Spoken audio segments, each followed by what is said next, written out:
Bom dia. Que a graça e a paz do Senhor Jesus Cristo seja em sua vida, no seu lar e em seus negócios. Quero agradecer a Deus por permitir entregarmos nossas primícias a Ele e juntos desfrutarmos de mais um dia dessa palavra que se encontra no Evangelho segundo João, capítulo 6, versículos 35, 48 a 51, 61 a 69. Então Jesus lhes declarou: Eu sou o pão da vida. Aquele que vem a mim não terá fome, e quem crê em mim jamais terá sede. Eu sou o pão da vida. Os vossos pais comeram o maná no deserto e morreram. Aqui, porém, está o pão que desce do céu, o qual, se o homem comer, não morre. Eu sou o pão vivo que desceu do céu. Se alguém comer deste pão, viverá para sempre. Este pão é a minha carne, que eu darei pela vida do mundo. Compreendendo que seus discípulos se queixavam a respeito do que ouviram, Jesus lhes disse: Isso vos escandaliza? Que aconteceria então se visseis o Filho do Homem subir para onde primeiro estava? O Espírito é que vivifica, a carne para nada serve. As palavras que eu vos disse são espírito e vida. Alguns de vós, porém, não creem, pois Jesus sabia, desde o princípio, quais eram os que não criam e quem o trairia. Prosseguiu: É por isso que eu vos disse que ninguém pode vir a mim, se pelo Pai não lhe for concedido. A partir de então, muitos dos discípulos voltaram atrás e já não andavam com ele. Então perguntou Jesus aos 12: Não quereis vós também retirar-vos? Respondeu-lhe Simão Pedro: Senhor, para quem iremos nós? Tu tens as palavras da vida eterna. Nós cremos e conhecemos que Tu és o Cristo, o Santo de Deus. Ao meditar sobre essa passagem, ao término da oração, o Senhor me levou a refletir sobre só o alimento verdadeiro sacia a nossa fome, e só quando cremos naquele que ressuscitou é que sacia a nossa sede. Em tudo que lemos aqui está a revelação do Filho de Deus, daquele que morreu por nós, passou tudo e venceu a morte, onde foi dado todo o poder e senhorio diante dos principados e potestades. Mas algo me chamou a atenção, e foi o porquê os outros discípulos, sem ser os 12, o seguiam. Perceba bem, não estou falando da multidão, porque façamos a distinção de discípulo e multidão. Discípulo é aquele que creu e que optou em largar tudo, renunciar sua vida para viver o que Cristo estava ensinando. Multidão são aqueles que estão seguindo Jesus por aquilo que ele pode dar. Exemplo, uma cura, uma revelação, uma provisão. São os curiosos que nunca quiseram renunciar seus desejos e suas vontades. Dito isso, vamos aos discípulos que, após Jesus dizer que teriam que comer de sua carne e beber de seu sangue para terem parte com ele, simplesmente deixaram de segui-lo e disseram que era dura essa palavra. Portanto, tendo o entendimento que eram discípulos e que não eram meros espectadores daquilo que estava acontecendo, por que fizeram isso?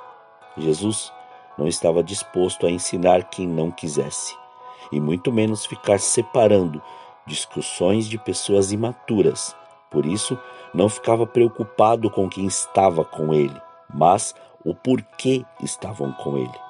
E nesse discurso, deixa bem claro que deveria passar pelo processo da dor, da entrega da sua vida, das chicotadas, do cansaço e da morte para finalizar aquilo que começou e aquilo que foi proposto pelo Pai, e assim o fez. E após isso, fez com que houvesse uma movimentação espiritual gigantesca, onde até mesmo o véu do templo se rasgou, onde somente o sumo sacerdote entrava. Sua morte fez com que os eventos físicos acontecessem para testificar um novo tempo. E após conquistar isso, ressuscitou, vencendo a morte, e em suas mãos também estavam as chaves do inferno e da morte, tendo ele todo o controle dos céus e da terra conforme a vontade do Pai. Mas, com porém, só viveria essa nova vida aquele que cresce no Filho do Homem e comesse da sua carne e bebesse seu sangue, ou seja, crer na ressurreição de Jesus e confessá-lo diante dos homens, como vemos descrito no Evangelho segundo Mateus, capítulo 10, versículos 32 e 33. Todo aquele, porém, que me confessar diante dos homens, eu o confessarei diante de meu Pai, que está nos céus. Mas todo aquele que me negar diante dos homens, eu o negarei também diante do meu Pai, que está nos céus. Mas, assim que entendemos isso, faço a pergunta novamente: por que os outros discípulos o abandonaram, o deixaram? Porque, como o próprio Jesus disse no Evangelho segundo João, capítulo 6, versículos 37 e 38, todo aquele que o Pai me dá virá a mim, e o que vem a mim, de maneira nenhuma o lançarei fora, pois eu desci do céu, não para fazer a minha vontade, mas a vontade daquele que me enviou. Só permanecerão aquele que o Pai enviou. O restante não suportaria o que Jesus tinha que passar. Muitos se achegaram a Jesus com boas intenções. Até gostaram de fazer diversas ações, ajudar ao próximo, alimentar as pessoas e até mesmo serem usados para curar e libertar as pessoas dos espíritos imundos e enganadores, mas sua intenção não estava em viver constante até o fim. Tinham um prazo de validade, se assim podemos dizer, porque sua fé estava em fazer as coisas que lhe era mandado, mas não andar no caminho que foi proposto. Há uma diferença muito grande em viver Cristo do que somente querer uma resposta para seu dilema. Jesus não passou pela morte e ressurreição para você querer viver de favores. Jesus te ensinou que a transformação te leva a acessar o Santo dos Santos, o lugar onde anteriormente era inacessível por causa do pecado do homem. E Jesus restaurou o caminho e o acesso a este lugar de prostração e de adoração. Mas só permanece quem quer viver esta presença em novidade de vida, ou seja, nascer de novo. Porque falar que nasceu de novo e continuar as velhas práticas é querer enganar as pessoas em sua volta e enganar a si mesmo. Isso não é evangelho. Isso é simplesmente uma adaptação a um novo ambiente e não um novo nascimento. Aí vamos agora à resposta dos 12 discípulos. Respondeu-lhe Simão Pedro: Senhor, para quem iremos nós? Tu tens as palavras da vida eterna. Nós cremos e conhecemos que tu és o Cristo, o Santo de Deus. Assim como eles é que temos que viver. Perceba a resposta: para quem iremos nós? Ou seja, não disse para onde, mas para quem, porque sabiam quem ele era e nenhum outro poderia fazer, dizer, entregar e ensinar como Jesus estava fazendo. Concluímos hoje da seguinte maneira: por que queremos colocar métodos, maneiras e até mesmo criar ambientes para a glória de Deus se manifestar?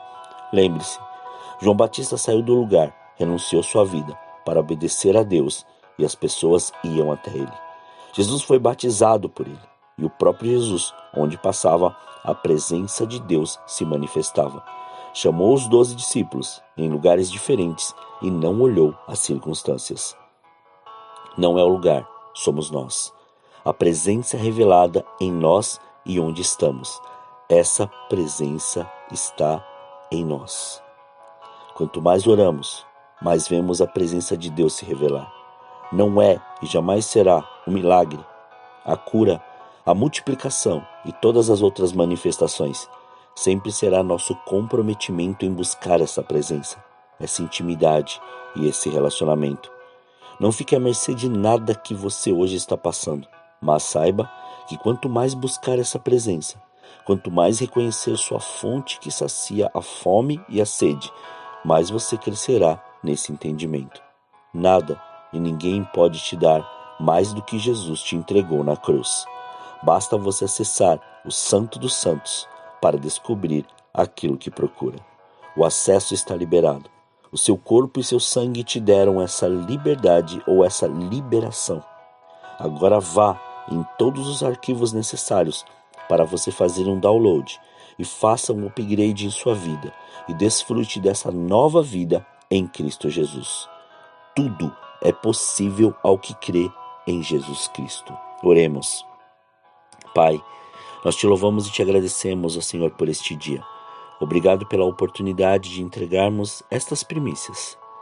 Já entregarmos e consagrarmos estas primeiras horas a Ti, porque sabemos que tudo está diante do seu controle e na sua direção, e que nada pode ser maior que a sua presença em nossas vidas.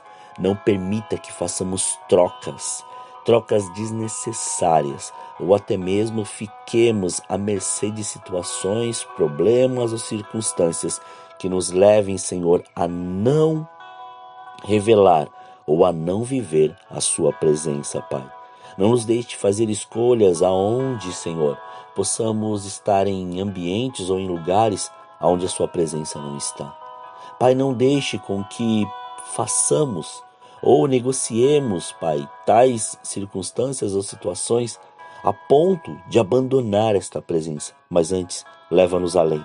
Leva-nos, Pai, a viver a magnitude da sua presença, a magnitude do seu querer.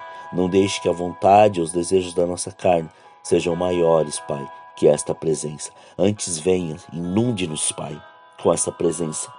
Toma-nos com esta presença agora. Renova nosso entendimento, renova as nossas forças. Renova agora, Pai, tudo, Senhor, para que nós possamos viver tudo aquilo que o Senhor preparou para as nossas vidas. Somos gratos. Obrigado pelo seu amor. Obrigado pelo seu cuidado. Obrigado, Pai, pela sua presença, Senhor, em nossas vidas. E assim somos gratos. E oramos, Pai, agradecidos a Ti, Senhor.